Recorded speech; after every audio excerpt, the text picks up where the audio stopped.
एक जण आहे.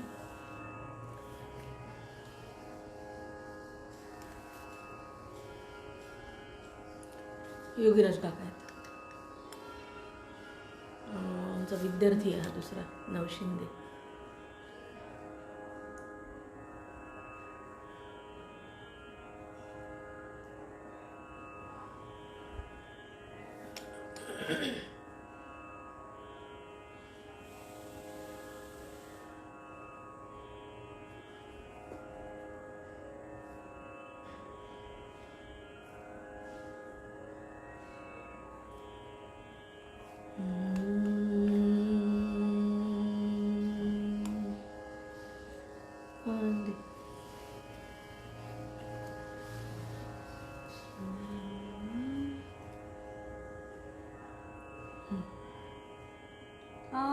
आनंदे दत्तात्रे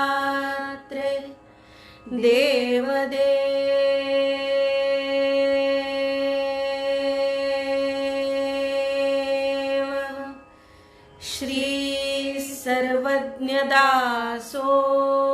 पंत स्वामी महाराज की जय. दत्त चरण सुखवासी जोगन दत्त चरण सुखवासी. दत्त चरण सुखवासी जोगन दत्त चरण सुखवासी. अयोध्या वृंदावन गोकुळ ढूंढी. अयोध्या वृंदावन गोकुळ ढूंढी. ढूंढ फिरे सब देसी जोगन दत्त चरण सुखवासी. गंगा जमुना संगम सागर. गंगा जमुना संगम सागर. फिर फिर भई उदासी जोगन दत्त चरण सुखवासी. दत्त चरण सुखवासी जोगन दत्त चरण सुखवासी. ज्ञान सागर ज्ञान कथियो. ज्ञान सागर ज्ञान कथियो. कछु नारहिया सोसी जोगन दत्त चरण सुखवासी. पीतांबर धर हृदयी ध्याता. पीतांबर धर हृदयी ध्याता. त्रुटि कालो की फासी जोगन दत्त चरण सुखवासी. दत्त चरण सुखवासी जोगन दत्त चरण सुखवासी. दिगंबर की सुंदर मूरत. दिगंबर की सुंदर मूरत. मन मोह भर गई खासी जोगन दत्त चरण सुखवासी. दत्त चरण सुखवासी जोगन दत्त चरण सुखवासी.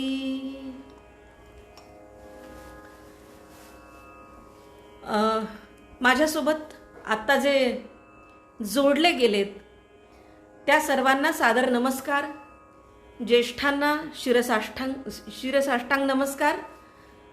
समवयस्कांना सप्रेम नमस्कार. आणि माझा विद्यार्थी दिसतोय, अनेक उत्तम आशीर्वाद. 2 दिवस मागचे दासोपंतांच्या जन्माष्टमीच्या निमित्तानं पहिल्या दिवशी दासोपंतांचं चरित्र, दुसऱ्या दिवशी दासोपंतांची भावकविता आणि आज सकल कला गुणनिधी संत सर्वज्ञ दासोपंत या विषयावरती थोडंसं चिंतन मांडण्याचा माझा प्रयत्न आहे. आपण मोठ्या प्रेमानं ऐकता आहात त्याबद्दल खरोखर मनापासून आपले आभार. दासोपंतांच्या पदार्णवाच्या बद्दल आपण काल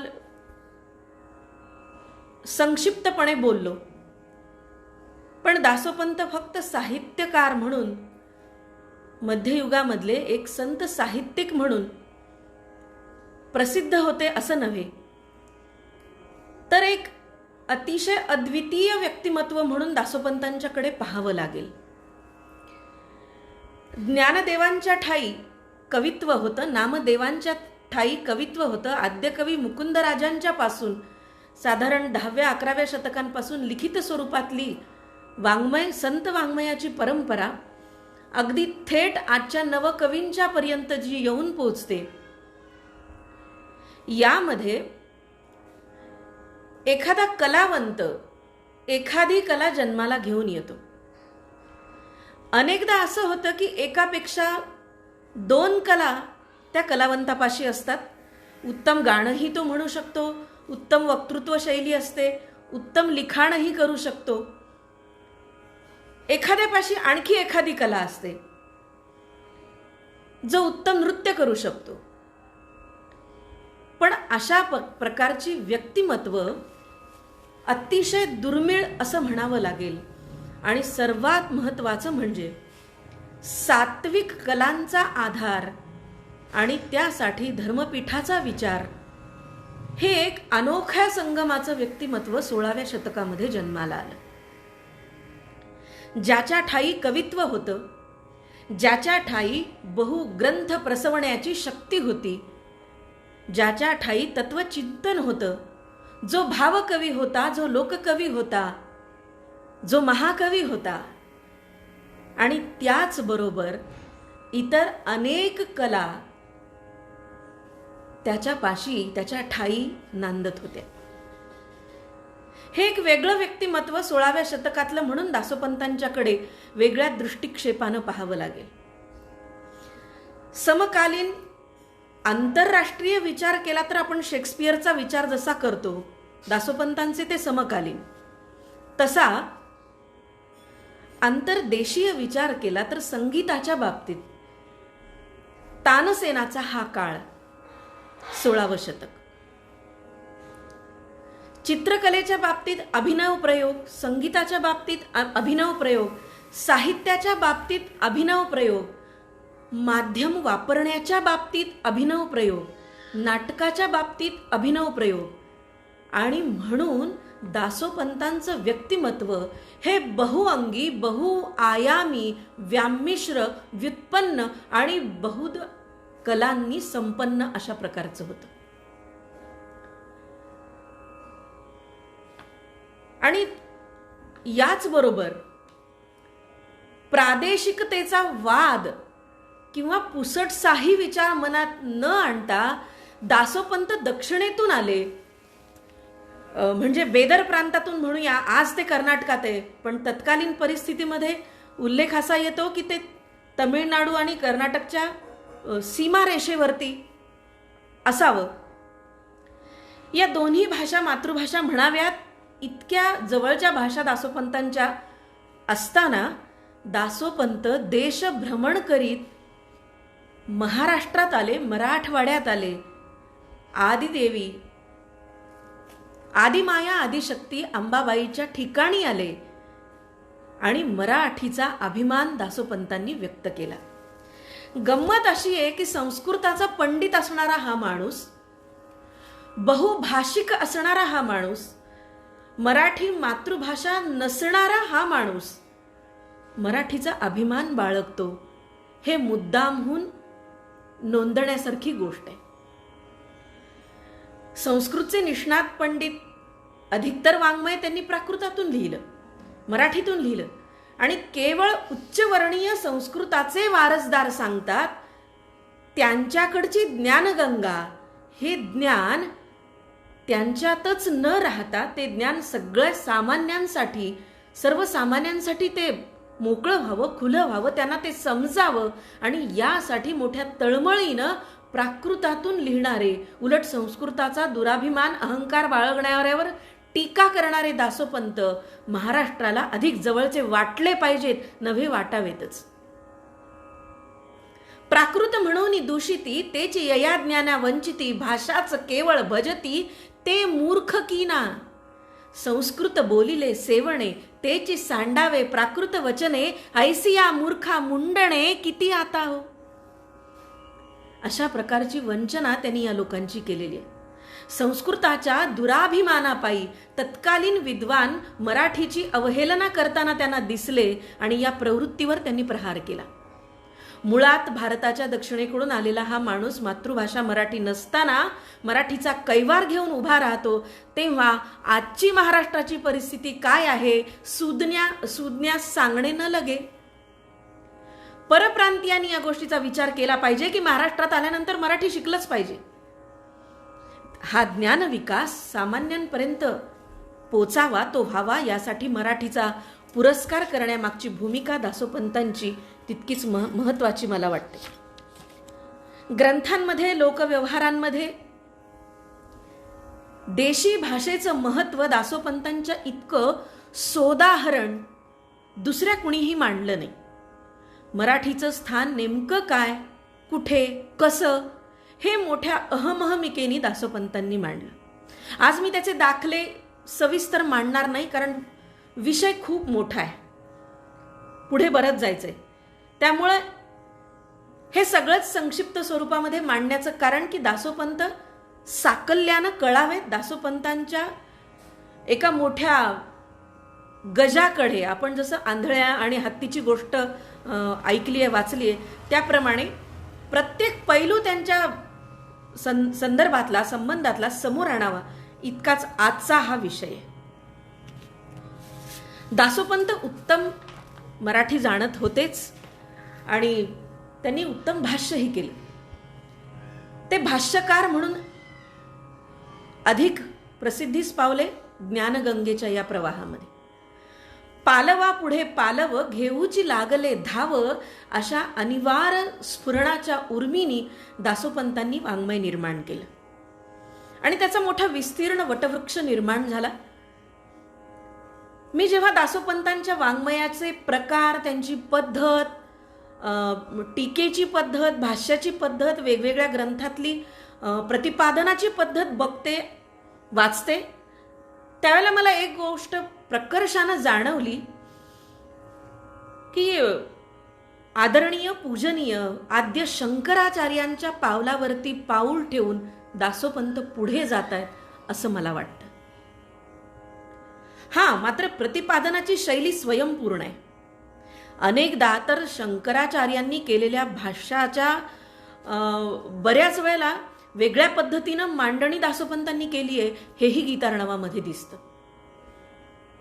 मार्ग वेगळे असतील, ध्येय एकच आहे, तिथेच जाऊन पोचतोय आपण, पण मांडणीची स्वयंप्रज्ञता ही दासोपंतांची, पण मार्ग आचार्यांचा, हे मला जाणवतं. प्रस्थानत्रयीच्या मार्गाने जात असताना वार्तिक किंवा ही जी पद्धत आहे, आचार्यांची जी पद्धत आहे, या पद्धतीनं दासोपंतांनी आपल्या साहित्याची मांडणी केली आणि म्हणून आचार्यांसारखं भाष्य दासोपंतांचं जाणवतं.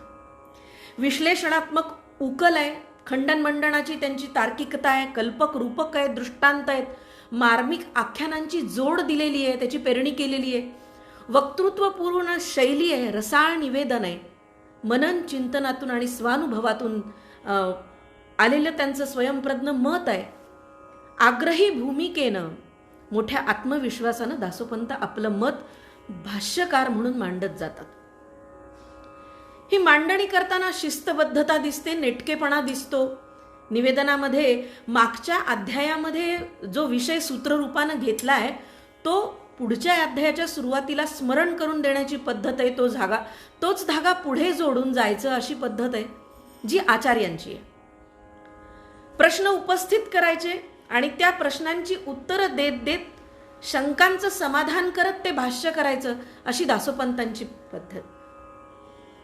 प्रत्येक शब्दाचं स्पष्टीकरण देत जायचं, अफाट विषयांची सूक्ष्म अशा प्रकारची मांडणी, सर्वांग चर्चा, सर्वांग अभ्यास गीतार्णवामध्ये दासोपंतांनी मांडलाय. तो प्रकट होतो. फक्त गीतार्णवावरतीच बोलणं आज अपेक्षित नाही, मला माहिती आहे. पण ग्रंथराज, दत्त महात्म्य, गीतार्थबोध चंद्रिका या ग्रंथांची निर्मिती आगम निगम आहे. अनेक ग्रंथ आहेत, म्हणजे त्याचा उल्लेख करायला गेलं तर सलग 10 मिनिट लागतील. या ग्रंथांच्या मधलं भाष्य त्यांचं जर बघितलं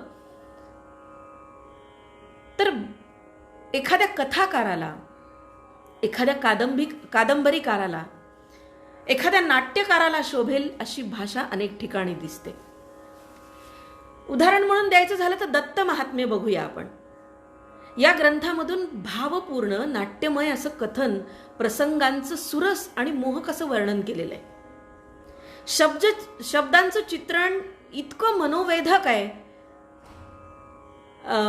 की दत्त महात्म्यामधलं जर त्याचं, मला वाटतं ते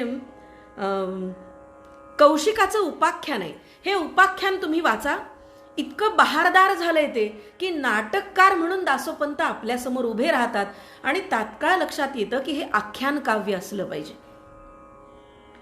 पुढील कथा जी रसाळ, अमृत नदीचे कल्लोळ, निववी जनांचे अंतराळ, प्रेमशीळ जाणती. अशा प्रकारचं निवेदन स्वतः दासोपंत दत्त महात्म्यामध्ये करतायत. माझी कथा अशी रसाळ आहे, अशा पद्धतीची आहे आणि खरोखर ती आहे. ही नाट्यशैली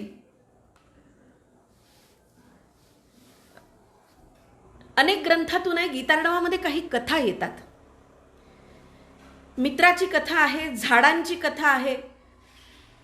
आज सकाळीच माझ्या गुरुवर्यांनी भागवतामध्ये वृक्षारोपणाची, वृक्ष संवर्धनाची गोष्ट केली. दासोपंत गीतार्णवामध्ये झाडांचीच गोष्ट सांगतात. झाडं ही व्यक्तिमत्व आहेत एक एक. तुळशीपासून वटवृक्षापर्यंत या संपूर्ण झाडांचा संवाद सुरू आहे. आणि ही कथा इतकी मानवी पातळीवर जाते की आपण विसरून जातो की आपण झाडाझुडपांची गोष्ट वाचतोय. गीतार्णवाच्या 6व्या अध्यायामध्ये प्रपंच, तत्वज्ञान याची मोठी थट्टा करत दासोपंतांनी उपहास आणि नाट्य निर्माण केलंय. संन्यासाची वृत्ती निर्माण झाली, मनामध्ये निवृत्ती निर्माण झाली की काय करावं, कसा संसार करावा, संसार त्यागता येणार आहे का एकदा संसारात पडल्यावर. तर त्यांनी प्रत्येक वस्तूवर रूपक करून इतकी बहार उडवून दिली आहे आणि विनोद निर्माण केलाय की दासोपंत तत्वचिंतक असूनही विनोदी शैलीनं हे नाट्य निर्माण करताना आपल्याला दिसतात. आणि म्हणून भाष्यकार म्हणून त्यांची भूमिका तत्वचिंतनाच्या बैठकीबरोबरच एक कथाकार, एक नाटककार, एक दिग्दर्शक म्हणून, एक नट कलावंत म्हणून पात्र उभी करण्यामध्ये अतिशय सक्षम आहे असं मला वाटतं. भाष्यकाराचा पैलू आपण या भाष्य ग्रंथांच्या मधून बघितला. दासोपंतांचा आणखी एक व्यक्तिमत्वाचा पैलू ज्यामुळे दासोपंत प्रसिद्ध आहेत, जगभर प्रसिद्ध आहेत, दासोपंतांची पासोडी. 40 फूट लांब आणि 4 फूट रुंद अशा पासोडीवर दासोपंतांनी पंचीकरण पासोडी लिहिली. काय आहे हे नेमकं? म्हणजे माझी जेव्हा डॉक्टरेट झाली तेव्हा अनेकांना असं वाटायचं की मी पासोडीवर PhD केली आहे, कारण दासोपंत म्हणजे पासोडी आणि पासोडी म्हणजे दासोपंत, इतकंच समीकरण सामान्यांना माहीत होतं. पण पासोडी हे वेगळं प्रकरण आहे हे जेव्हा अनेक व्याख्यानांमधून मी जिथे जिथे गेले तेव्हा सांगितलं, तेव्हा ते लोकांना आश्चर्य वाटू लागलं की विशिष्ट प्रकारचा जाडा भरडा पांघरण्याचा असा जाड कपडा ज्याच्यावरती खळीसारख्या पदार्थाचा लेप देऊन अनेक वेळा धुवून अनेक वेळा सुकवून, ज्याला आपण मराठीत सीझनिंग म्हणूया, अशा प्रकारचं सीझनिंग केलं जातं. कवड्याच्या पाठीनी घासून तो कपडा गुळगुळीत केला जातो. त्याच्यावरती पांढऱ्या ग्राफाईटची पावडर टाकली जाते आणि ते घासलं जातं. अशा प्रकारे कापड निर्मितीची सुद्धा एक वेगळी पद्धत आहे. याच्यावरती दासोपंत पंचीकरण मांडतात. आणि सृष्टीच्या उत्पत्तीचं गूढ जसं अनेक संतांनी उकलण्याचा प्रयत्न केला, आचार्यांनी उकलण्याचा प्रयत्न केला, आदी शंकराचार्यांनी उकलण्याचा प्रयत्न केला, पंचीकरणम हे आचार्यांचं अगदी छोटंसं विधान आहे, पण त्याच्यामध्ये केवढं गूढ सामावलेलं आहे, त्याच्यावर किती संतांनी लिहिलंय. त्याच पद्धतीनं दासोपंतांनी हे पंचीकरण अनेक पद्धतीनं अनेक माध्यमातून मांडत असताना पासोडी हे माध्यम वापरलं. इथेच त्यांची सर्जकता आणि सृजनशीलता सिद्ध होते. आणखी काय वैशिष्ट्य आहे पासोडीचं? या लांबच लांब कापडावरती अतिशय सुंदर अशी चौकट आखून वेलबुट्टी काढलेली आहे आणि त्याच्यामध्ये कपाटाकृती काढलेल्या आहेत आणि त्याचबरोबर काही चित्राकृती आहेत. हा वेदांत आहे. अगदी तुमच्या म्हणजे ज्यांना वेदांताशी पंचीकरणाशी काही घेणं देणं नाही, त्यांना गीता जर माहीत असेल तर मी असं मुद्दाम सांगेन की भगवद्गीतेच्या 15व्या अध्यायातला पहिला श्लोक ज्याचं चित्र दासोपंत पासोडीमध्ये काढतात. पहिला श्लोक कुठला आहे? ऊर्ध्वमूलमधः शाखम अश्वत्थम प्राहुरव्ययम छंदांसी यस्य पर्णानि यस्तम वेद सवेदवित. हा संसाराचा वृक्ष उलटा आहे. त्याची मुळं वर आहेत आणि पानं, फांद्या, फळं, फुलं हे खाली बहरत गेलंय. आणि असा अश्वत्थ वृक्ष, त्याचबरोबर एकमुखी षड्भुजधारी दत्तमूर्ती, मूर्तीच्या हातातली सारी आयुध शंख, चक्र, डमरू, त्रिशूल, माला, कमंडलू, सर्प, भावचक्र, पंचकोशचक्र, स्थूल देहादी चक्र, हंस या चित्रांमधून दासोपंतांनी ही नुसती चित्र काढलेली नाहीत, तर या सर्व चित्रांचा कार्यकारण भाव आणि पंचीकरणाचा सोदाहरण संबंध ओवीबद्ध स्पष्ट केलेला आहे.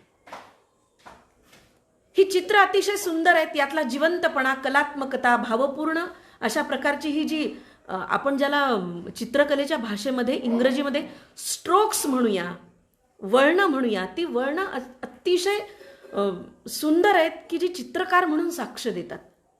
नक्षीदार वेलबुट्टी जी दत्तमूर्तीच्या वस्त्रावरती पाना फुलांची नक्षी काढलेली आहे, यामधून त्यांच्या हातातली कला, ही चित्रकला अतिशय नाजूक सुंदर अशा प्रकारची स्पष्ट होते. रंगांचा वापर आहे निळ्या, लाल.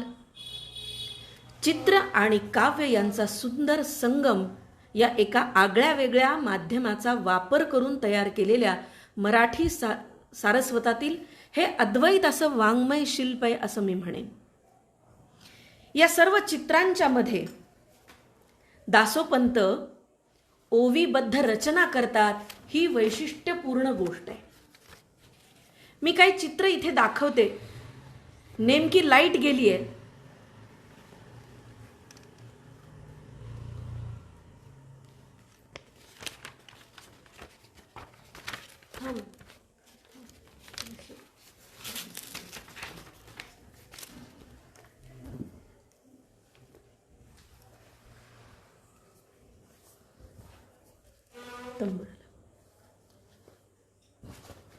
आपण पाहू शकता, हा हंस आहे.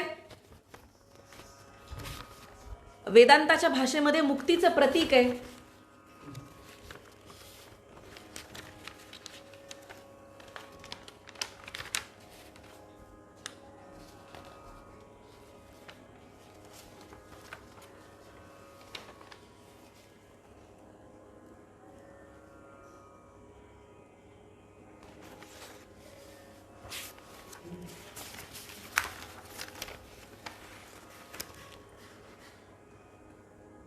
स्थूल देहादी चक्र,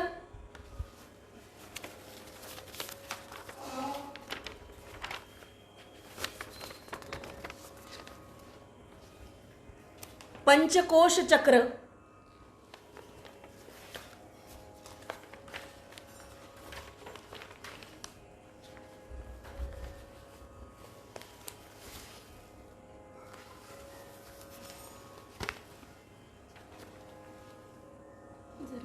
आणि हा अश्वत्थ वृक्ष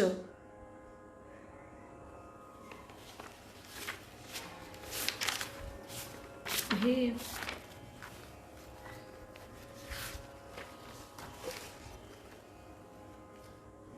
डमरू, माला, शंख,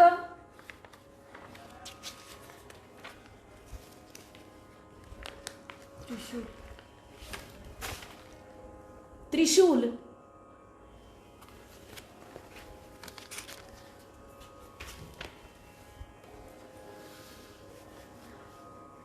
चित्राकृतींचं विश्लेषण करण्यासाठी खरं म्हणजे वेगळं व्याख्यान करावं लागेल, कारण ते इतकं सहज आणि इतक्या कमी वेळामध्ये खरोखर अशक्य गोष्ट आहे. कारण अनेक मुद्दे पुढे येणार आहेत, त्यांच्यावरतीही मला बोलायचे.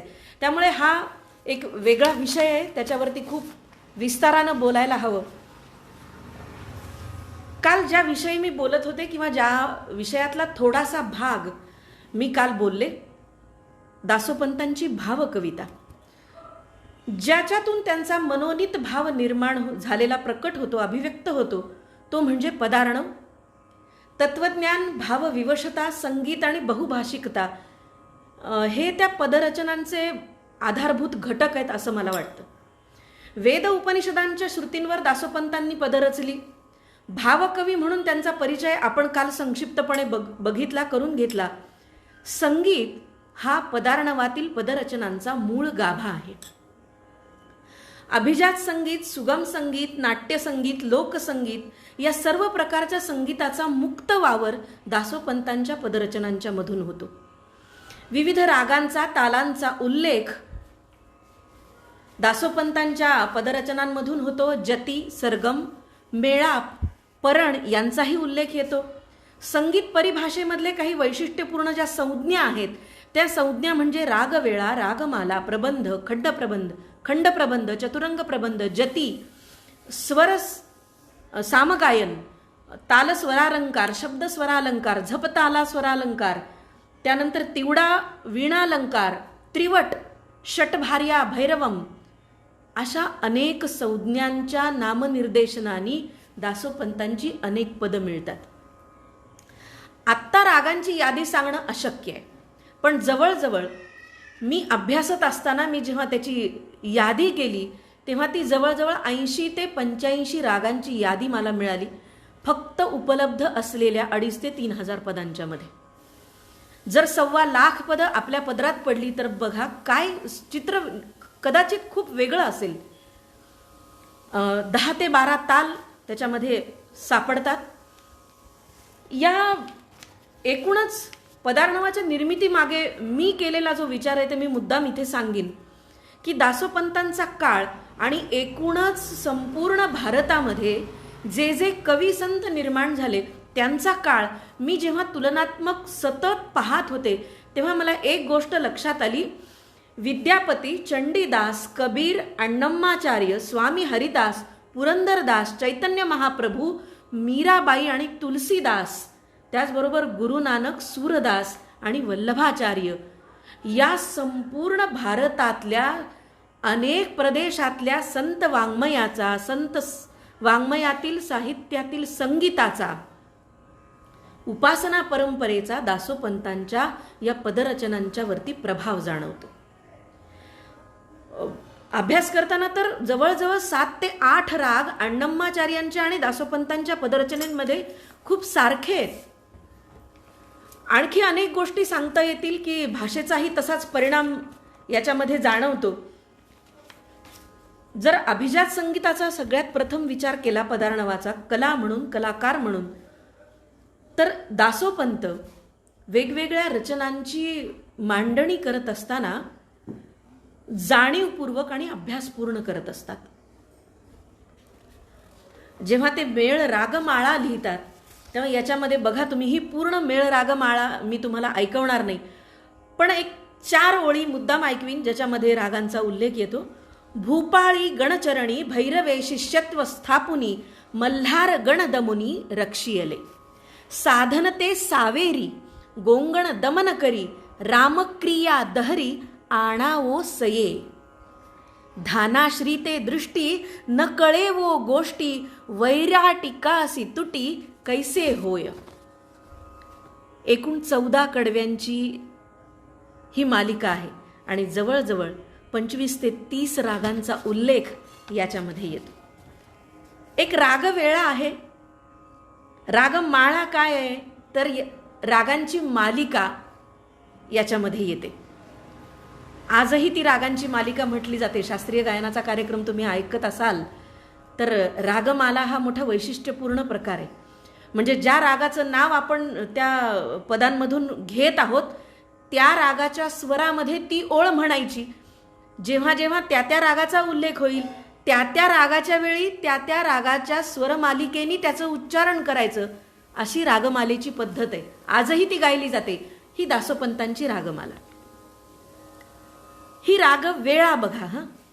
रागवेळेमध्ये वेळेचा उल्लेख कसा आहे तो मधुमाधवीच देशाक्षा भूपाळीच भैरवीस्तथा बिलावलीच मुखारी बंगाली साम गुर्जरी धनाश्री मालवी श्रीच मेघ रागस्ये पंचम देशकारे भैरवस्य ललितस्य वसंतिका.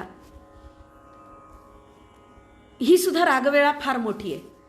मी तुमचा वेळ यासाठी घेणार नाही की बरेच मुद्दे पुढे पुन्हा घ्यायचे. 10 ते 12 रागांचा उल्लेख, प्रबंध, खंडप्रबंध यांचा उल्लेख दासोपंतांनी याच्यामध्ये केलेला आहे. मी एक छोटासा प्रबंध दासोपंतांचा मुद्दा म्हणून दाखवील. 16व्या शतकातलं संगीत याच्यावरती अभ्यास आजवर झालेला नाही. जो करण्याचा प्रयत्न मी सुरुवात करते आहे. पण दुर्दैव आमच्याकडे असं आहे की संगीताच्या मर्यादा आधुनिक संगीत कालामध्ये आखल्या गेल्या आणि प्राचीन संगीत आणि आधुनिक संगीत यांचा मेळ बसेना असं लक्षात आलं. खरं म्हणजे मी साहित्याची विद्यार्थिनी, पण संगीताची ओढ लागली आणि माझ्या लक्षात आलं की आधुनिक संगीत आणि दासोपंतांचं संगीत याच्यामध्ये काहीतरी तफावत आहे.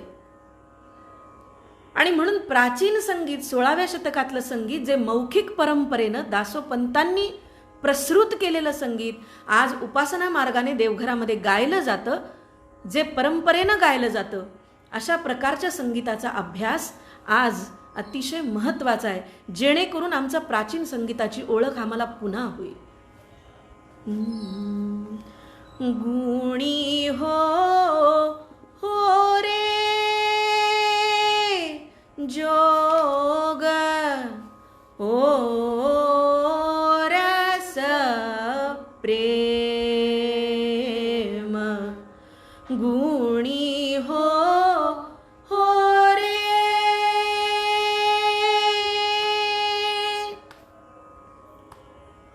नग नग नग नग धिकी तक तक तक धिल्लाना धीर किट तक दलांग तक दधकिन तक थे सुनाव रे गुणी हो हो रे. नग नग नग नग धिकी तक तक तक धिल्लाना धीर किट तक दलांग तक दधकिन तक थे सुनाव रे गुणी हो हो रे. दासोपंत अशा प्रकारचे खूप मोठे प्रबंध लिहितात. त्याच्यामध्ये अनेक मृदंगाची पर्ण आहेत. गिड नद दिगिन धुम किट तक गदी गन असे संपूर्ण मृदंगाचे बोल दासोपंतांच्या प्रबंधातून पूर्णपणे येतात. शंकराच्या 5 मुखातून निर्माण झालेल्या विशिष्ट बोलांना पाठ असं प्राचीन अभिजात संगीत शास्त्र म्हणतं. याचे 5 प्रकारामध्ये हे पाठ विभागले जातात आणि या प्रत्येक पाठामध्ये 7 हस्तपाठ आहेत आणि बहुतेक जवळजवळ सर्वच्या सर्व हस्तपाठांचा उल्लेख दासोपंतांच्या प्रबंधात येतो. ही विलक्षण गोष्ट आहे. अत्री वरदुहा हा संगीतातला त्रिवटाचा प्रकार. त्रिवट म्हणजे काय? संगीतज्ञ मला वाटतं जयेंद्र सर, आदरणीय जयेंद्र सर मला आत्ता लाईव्ह जोडले गेलेले दिसले. मी मुद्दाम उल्लेख करीन की त्रिवट नावाचा जो प्रकार आहे ज्याच्यामध्ये सरगम आहे, तालबोल आहेत आणि शब्द आहेत, या 3 गोष्टींचा अंतर्भाव ज्या बंदिशीमध्ये असतो त्याला त्रिवट असं म्हटलं जातं. अत्री वरदुहा अत्री वरदू तकट धिकट तक थोंथा तकट धिकट आणि सासारी ग अशा प्रकारची मांडणी करून त्याचा शेवट करून शब्द, सरगम आणि मृदंगाचे परण यांचा त्रिवेणी संगम ज्याच्यामध्ये त्रिवट या प्रबंधात असतो, अशा प्रकारचा प्रबंध दासोपंतांनी लिहिले. चतुरंग प्रबंध आहे, खंड प्रबंध आहे, त्रिवट आहे. ज्या प्रबंधांच्या वरती दासोपंतांनी नामनिर्देशन केलेलं नाही, पण प्राचीन संगीत शास्त्रामध्ये प्रबंधांची लक्षणं पाहता आपल्याला तो प्रबंध ओळखता येतो, असे अनेकविध प्रबंध दासोपंतांनी लिहिले. आणि म्हणून अभिजात संगीताच्या मध्ये दासोपंतांचं हे योगदान पदसंगीतामधलं हे फार विलक्षण आहे. त्या काळातलं तानसेनाचं दरबारी संगीत आणि दासोपंतांचं मंदिर संगीत, दक्षिणेतलं शुद्ध सोवळ्यातलं भारतीय प्राचीन संगीत आणि उत्तरेकडचं महम्मदी वाऱ्यांचं सगळं, ज्याला आपण म्हणूया की मुसलमानी संगीताचा अंमल पडलेलं संगीत, उत्तर प्रदेशातलं संगीत, अशा दोन्हीही संगीताचा एकूण आजच्या भाषेमध्ये आपण म्हणूया कॉम्बो, ज्याला आपण एकत्रीकरण म्हणूया, ते दासोपंतांच्या पदसंगीतामध्ये मला दिसतं. याची अनेक लक्षणं सांगता येतील, पण ते संगीत शास्त्राच्या अंगानं फार खोलात गेल्यासारखं होईल. अनेक सुगम रचना दासोपंतांनी केल्या आणि यातला राग ताल विचार मोठा विलक्षण आहे. म्हणजे ज्या रचना दुपारी गायच्या, ज्या रचना संध्याकाळी गायच्या, ज्या रचना अपरात्री अर्ध्या रात्री गायच्या, त्यांच्यासाठी विचारात घेतलेला राग, त्यांच्यासाठी केलेली तालाची योजना, ह्याचा विचार, हा राग ताल भाव विचार हा मोठा विलक्षण आहे. काही सुगम रचना आम्ही सुरुवातीला गायल्या, त्यामुळे त्या मी आज मुद्दाम घेणार नाही. अनेक उल्लेखांप्रमाणे वीणा, चिपळ्या, शंख, घंटी, घड्याळ, टाळ, झांजा आणि मृदुंग याचा वापर दासोपंत या पदसंगीतामध्ये करत असावेत असं दिसतं. भारुडासारखी अनेक पद दासोपंतांनी लिहिली, ज्याला ललित पद असं म्हटलंय. ललित हा कीर्तनाच्या शेवटी सादर होणारा प्रकार, ज्याच्यामध्ये सोंगी भारुडं सादर होतात आपल्या ओळखीच्या भाषेमध्ये, ज्याला रूपक असं म्हटलंय शास्त्रीय भाषेत, साहित्याच्या. एकनाथ महाराजांची भारुडं आपण सर्वांना माहिती आहेत आणि अशाच प्रकारच्या भारुडांची रचना, ज्याला दासोपंत स्वतः ललित पद असं म्हणतात, दासोपंतांनी केली. आत्ता उपलब्ध असलेली 50 ते 55 ललित पद ही वेगवेगळी सोंगी भारुड आहेत. यातली फक्त 20 ते 22 पद आज ललित रंगभूमीवरती, रंगपीठावरती दासोपंतांच्या मार्गशीर्ष उत्सवाच्या सांगतेला सादर होतात. सगळीच्या सगळी आज सादर होत नाहीत. पण गंमत अशी आहे की जशी नाथांची भारुड, तशी दासोपंतांची ललित रचना ही सुद्धा अतिशय सुंदर अशी लोकसंगीताचा बाज घेऊन येते.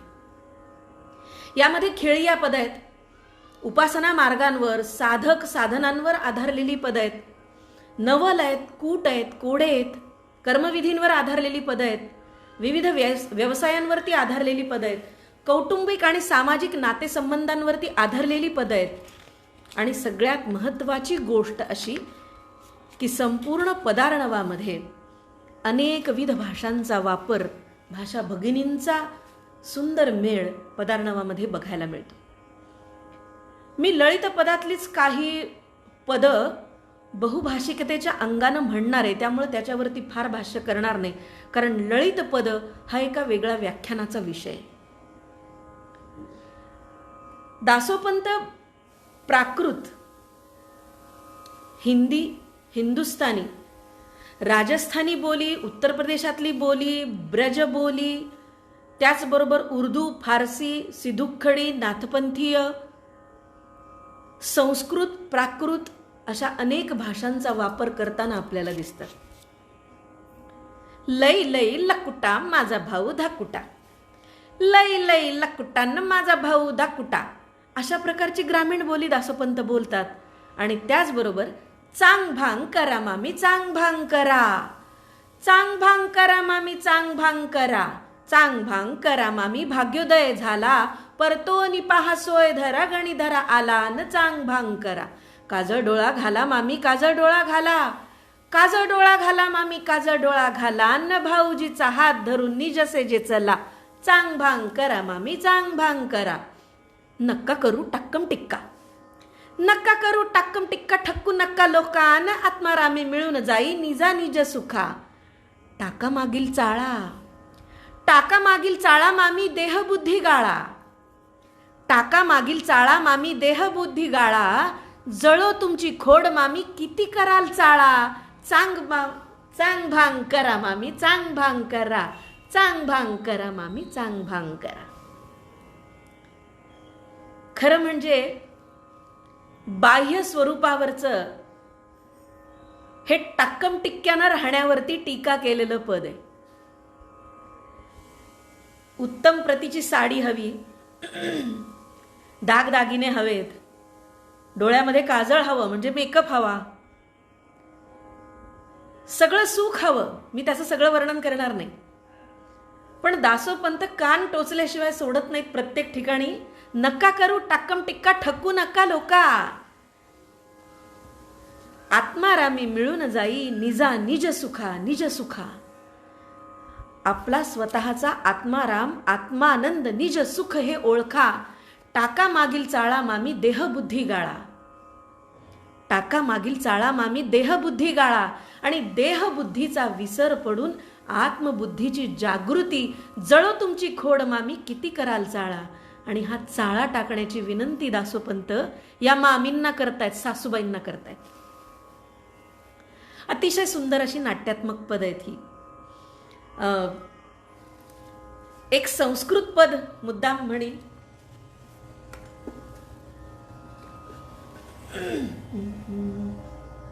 प्रणमत देवावर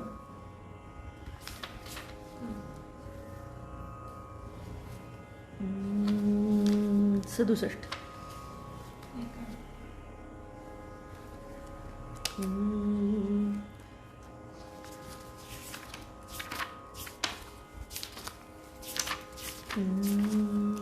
प्रणमत देवावरं नाथं, प्रणमत देवावरं, प्रणमत देवावरं नाथं, प्रणमत देवावरं. अगुण गुणांतिक कारण गुण कारण,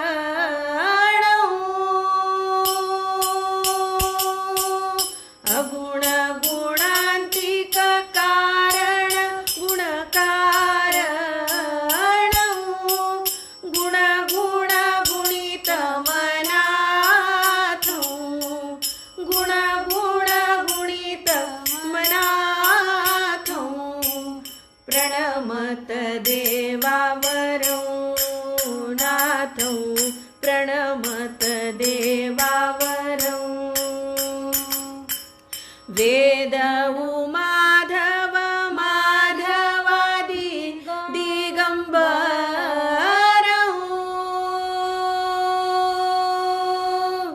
वेद माधव माधवादी दिगंबरं. नंदमयं मुनिराजं, नंदमयं मुनिराजं.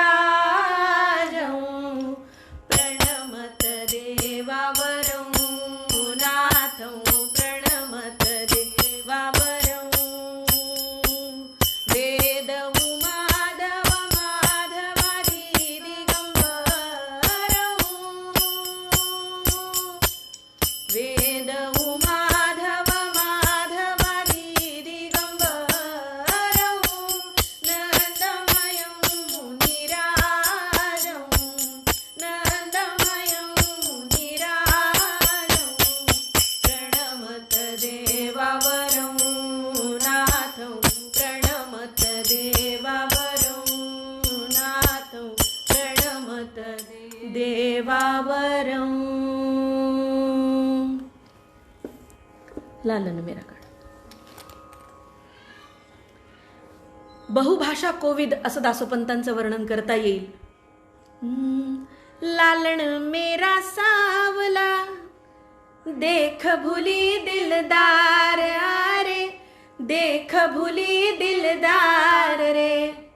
इश्क बंधे तुमसे लाला, इश्क बंधे तुमसे लाला, लूटी मेरी सांस आरे. लालन मेरा सावला देख भुली दिलदार आरे, देख भुली दिलदार रे. फिर देखो दिल सो साहिब, तुझ बिना मैं बन बन ढूंढो, तुझ बिना मैं बन बन ढूंढो.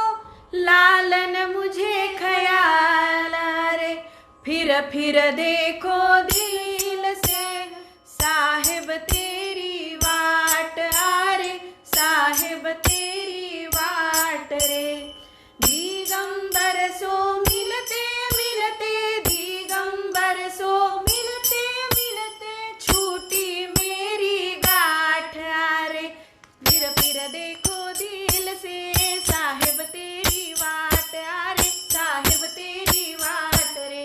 दिगंबर सो मिलते मिलते, दिगंबर सो मिलते मिलते, छूटी मेरी गाठ. लालन मेरा सावला देख भुली दिलदार रे, देख भुली दिलदार रे. सुनो रे गुणिया हम की बात, सुनो रे गुणिया हम की बात. धन जो बन कोई नावे संगा, धन जो बन कोई नावे संगात. सुनो रे गुणिया हम की बात. अशा प्रकारची एक हिंदी भाषा. नाथपंथीय सिदुक्कडीची एक छटा मुद्दाम दाखवते. अस्तुती करते नाथ की निंदा, अंधा रूप दिखावे, वेद बाद वेद वचने भागी, जागी सत्य जगावे, जोगी सत्य जगावे. बाबा दत्त कदम जागे, नाथे श्री दत्त आगे, बंध मोक्ष दुई भागे, सगले नंद करोगे ब्रह्मानंद करोगे, बाबा दत्त कदम जागे. आदेश भई आदेश बोलो, नैन लगावे बभूत, कान में मुद्रा लगावे, पूत जोगी भरत भस्मला, मेरे श्री दत्त के दम जागे. जोगी पाट पटूला आगे, मेरे बाबा के दम जागे. अशा प्रकारची नाथपंथीय सिदुक्कडी भाषा सुद्धा दासोपंतांनी वापरली. भाटाचं कबित्त अशा प्रकारची राजस्थानी छटा असलेली भाषा बघूया. सारी हरी चुकन के पहरी, और चोली हरी सब सोंद भरी है. लक्ष देऊन ऐका हा. हरी हा शब्द किती अर्थांनी आणि किती प्रकारांनी येतो. सारी हरी चुकन के पहरी, और चोली हरी सब सौंद भरी है. पोत हरी मुख जोत हरी, और जोबन जोर जराव हरी है. पहुंची हरी मखतुलन की, और हाथन में मेहंदी गहरी है. कुंज गली ब्रजभूम हरी, चल देखरी मेहरी सुथरी है. बसंत सिंगार राजकुमारी, कुमारी नमेस कुछ मन माही. काम दशा प्रकटे अंग अंग, विलो की हसे आपणी परछाही. गंग कहे न रहे उर आचर, दाब रहे न रहे दुही बाही. राखती है शिव के सिर अंबर, मानो दिगंबर राखत नाही. भाषेच्या छटा तुमच्या खरोखर लक्षात येतच असतील. वेगळं मी खरोखर सांगण्याची गरज नाही. कन्नड तेलुगू याही भाषांची दासोपंतांची पेरणी आहे. केळया श्री दत्तू निन्नू वो नंदू मातू, केळया श्री दत्तू निन्नू वो नंदू मातू. आवधूते वंदेन मातू, आवधूते वंदेन मातू. वो स्वामी केळया श्री दत्तू निंदू वो नंदू मातू. केळिया श्री दत्तू नन्नू वो नंदू मातू. याक बारणी सह्याधिपती ಹೋಗಿ ಕರಿಯೇ ಎನ್ನ ಪ್ರಾಣನಾಥ ನನ್ನಿಗೆ ವಧುವಂದು ಘಳಗಿ ವದಗಿ ಉಗವಾಗಿ ಓದಾವ ಇನ್ನು विसुराले वंकळले निज भावा. अशा प्रकारची भाषा कानडी नावाचं हे पद, ज्याला मराठी साहित्यशास्त्राच्या भाषेमध्ये मणिप्रवाळ रचना म्हटली जातं, ज्याला आज आधुनिक कवींनी नवा प्रवाह म्हणून डोक्यावर घेतलंय ना, त्यांच्यासाठी मी हे मुद्दाम सांगेन. म्हणजे अर्धी मराठी आणि अर्धी हिंदी. याला नवीन काव्य निर्मिती असं म्हटलं गेलंय, पण 16व्या शतकात दासोपंतांनी हे करून ठेवलंय, हे विलक्षण आहे. तेरा देना तो खाक समान भाई, आमुते आमुते तू देसील काही. तेरा देना तो खाक समान भाई, आमुते आमुचे तू देसील काही. लेन देन की बात ना बोलो भाई, तुझसी आम्हासी भेदची नाही. सुन सुन सुन सुन सुन रे साधुजी, जय जय जय जय राम कहोजी. राम कहोजी, कृष्ण कहोजी, दत्त कहो, अवधूत कहोजी. अजब बात तुझे शर्म न आवे, ऐसे का आम्ही नग्न फिरावे. होने की सो हो परी हो, परी तुझ ना छोडू ना छोडू. दिगंबर तू आम्हासी, पियुषाहुनी गोडू, पियुषाहुनी गोडू, पियुषाहुनी गोडू. अतिशय सुंदर अशा प्रकारच्या भाषा भगिनींचा मेळ दासोपंतांनी या एकूणच पदार्णवामध्ये मांडलेला आहे. एक धणी बा शरीख बीतय अपनी खबर ना पाया. एक धणी बा शरीख बीतय अपनी खबर ना पाया. वेद बोही हो उसी कहे हे, वेद ब्रह्मद माया. ऐसा इकवा में एक, इकवा में एक, इकवा में एक. अशा प्रकारचा गारुडी हा खेळिया प्रकारचा दासोपंताचा ललित पदाचा प्रकार संपूर्ण वाचल्यानंतर तुमच्या लक्षात येईल की दासोपंत ही बंगाली प्रकारची ही जी गारुड्याची भाषा आहे, ही भाषा सादर करतात. आणि हातामध्ये डमरू घेतलेला कुडकुड कुडकुड कुडकुड खालीवर वाजवत असलेला माकड नाचतय. एखाद्या टोपलीमधून साप बाहेर येतोय आणि तो गारुड्याचा खेळ आपल्या भोवती सुरू आहे, असं प्रकार आपल्या समोर हा खेळ सुरू आहे, अशी भाषा दासोपंतांची या गारुडी पदामध्ये आहे. याच्यामध्ये विनोद निर्मिती आहे. तो असा कुडकुड वाजवत जवळ जातो एखाद्या माणसाच्या सभेमध्ये, सभा भरलेली आहे, प्रत्येक माणसाच्या तो गारुडी जवळ जातो, माकडाचा खेळ दाखवतो, कबुतराचा खेळ दाखवतो. एक, एक के दो, दो के तीन, तीन के पांच, पांच के 25, चल चल चल चल चल मेरे वस्ताद की काठी चल, हरे हरे मुरीद लबे चल चल चल चल, असं म्हणत असताना, याच्यामधून पंचीकरण मांडत असताना दासोपंतांची शैली ही लोकबाजाकडे, लोकव्यवहाराकडून पंचीकरण तत्वाकडे जाताना आम्हाला दिसते. सामान्यांच्या जवळ संवाद करत जाताना दासोपंत नाकाला हात लावतात. ए चल चल चल बाजू हट, गुबऱ्या गंध आवे. म्हणजे स्नान केलं नाही, आंघोळ नाही केली, घाणेरडा वास येतोय, अशा प्रकारच्या विनोद निर्मितींसह सोंगी भारुडामध्ये दासोपंत व्यक्त होतात. मला वाटतं माझी वेळ पूर्ण होत आली आहे. मागचे 2 दिवस आपण मला ऐकता आहात. पहिल्या दिवशी दासोपंतांचं चरित्र, दुसऱ्या दिवशी अतिशय संक्षिप्त अशी भावकविता, आणि आजही एकेका पैलूंवर मी अगदी फार वेळ बोलू शकत नाही वेळेच्या मर्यादेनं, म्हणून थोड्या थोड्या दृष्टिक्षेपानं आपण दासोपंतांच्या व्यक्तिमत्वातले पैलू पाहतो आहोत. दासोपंतांच्या बहुभाषिकतेतलं हे शेवटचं अंग मी आत्ता सांगते आणि त्यानंतर समारोपाकडे वळते. दासोपंतांनी हिंदुस्थानीच्या अनेक छटा, ब्रज या भाषेतली सुद्धा सुंदर रचना, गोरिया दध बेचन को आई, गोरिया दध बेचन को आई, रुम झूम बाजत पैंजण, रुम झूम मृगनयना चल रही, मृगनयना चल रही, गोरिया दध बेचन को आई। जमुना किनारे दान मंगत है, जमुना किनारे दान मंगत है, सीता वसन शेषशायी,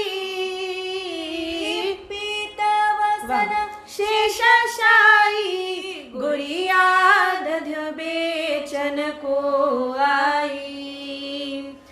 दिगंबर सो मिल जाओ हरि के, दिगंबर सो मिल जाओ हरि के, कर ले ओ पूर्ण कमाई, कर ले ओ पूर्ण कमाई, गोरिया दध बेचन को आई, गोरिया दध बेचन को आई।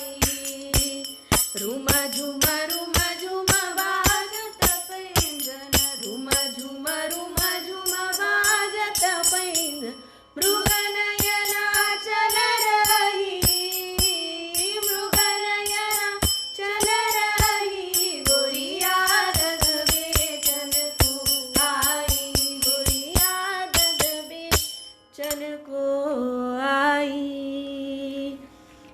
ही ब्रज भाषेची छटा. अनेक कूट आहेत, कोडे आहेत, नवल आहेत. तिन्ही स्थळीची 5 बाळके आली, नागवीच हिंडू लागली रे, आईना बा त्यासी कोणीच नाही, रुदना करू लागली रे. हे कोडं घातलेलं आहे.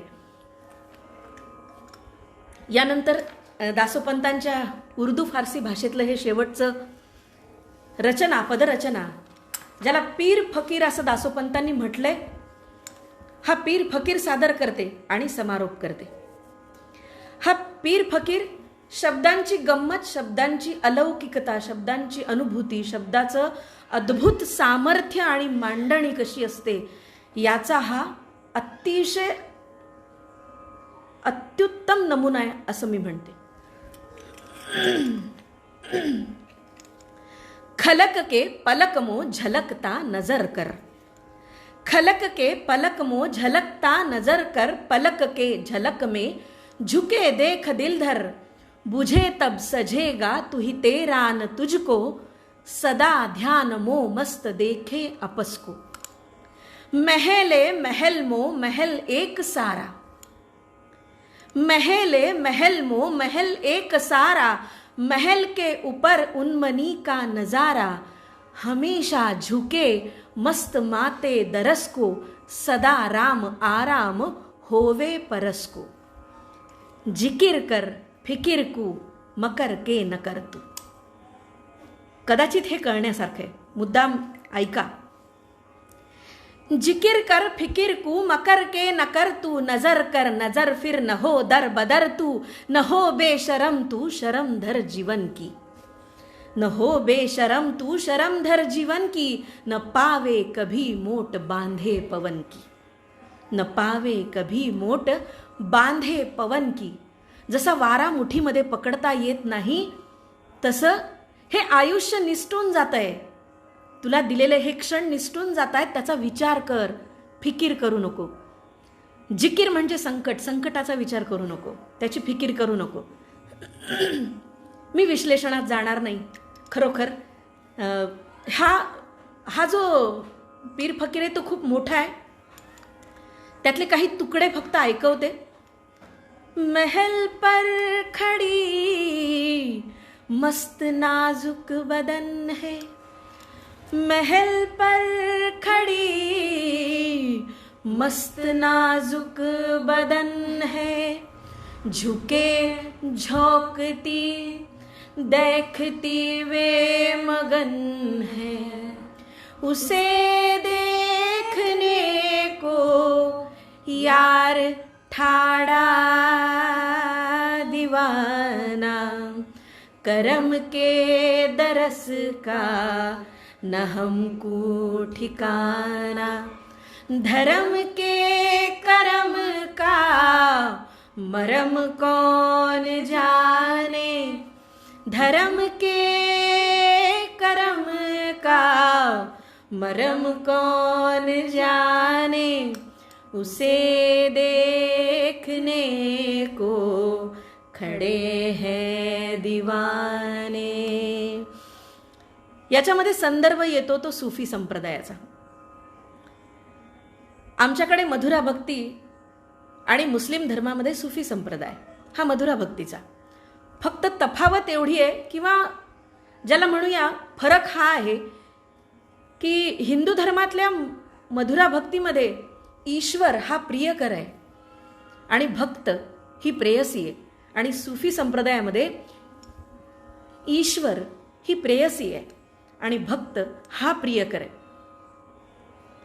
महल पर खड़ी मस्त नाजुक बदन है, झुके झोंकती देखती वे मगन है, उसे देखने को यार ठाड़ा दीवाना, करम के दरस का न हमको ठिकाना, धर्म के करम का मरम कौन जाने, उसे देखने को खड़े हैं दीवाने.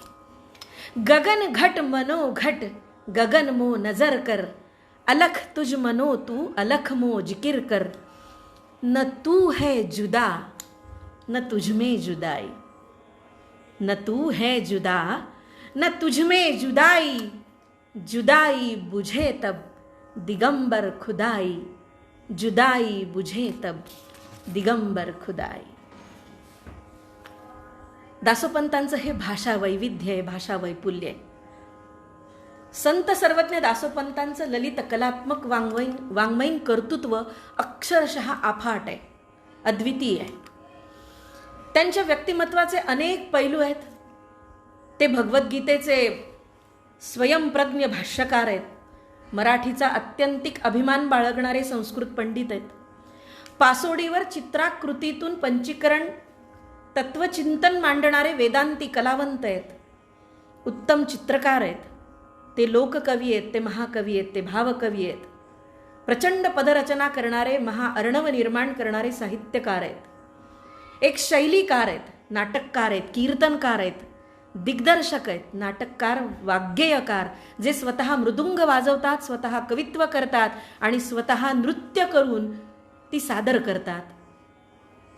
बहुभाषिक बहुग्रंथ प्रसवित आहेत. आणि सगळ्यात महत्त्वाचं म्हणजे धर्ममूल्यांची पेरणी करून कलामूल्यांच्या अधिष्ठानावरती संत प्रवृत्ती आणि कला प्रकृती यांचं उभय संमिश्र असं अद्वैत आहेत. आणि म्हणूनच सकल कला गुणनिधी दासोपंत हे खरोखर सर्वच संतांच्या तुलनेमध्ये एक आगळं वेगळं वैशिष्ट्यपूर्ण आणि विलक्षण व्यक्तिमत्व आहे, हे नोंदवावंसं वाटतं. आपण मागच्या 3 दिवसापासून मला ऐकलत. माझे बोबडे बोल पदरात घेतलेत. खरं म्हणजे माझी तेवढी शक्ती नाही, माझी क्षमता नाही, माझी पात्रता नाही.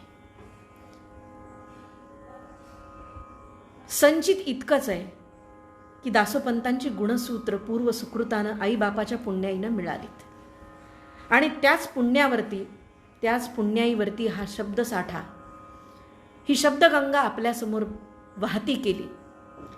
या शब्दगंगेवरती दासोपंतांची कृपा असावी, सरस्वतीची कृपा असावी, ही पुन्हा एकदा त्यांच्या चरणी विनंती करते.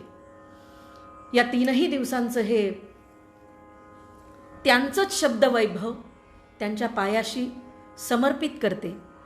माझे मोक्षगुरु आनंद स्वामी गोस्वामी, सद्गुरू दासोपंत आणि माझे मार्गदर्शक आदरणीय डॉक्टर विद्यासागर पाटंगणकर सर, आज गुरुतुल्य व्यक्तिमत्व माझे मार्गदर्शक तेही डॉक्टर सतीश बडवे सर, हेही त्या सर्वांना शिरसाष्टांग नमस्कार. आणि याचं समापन करते.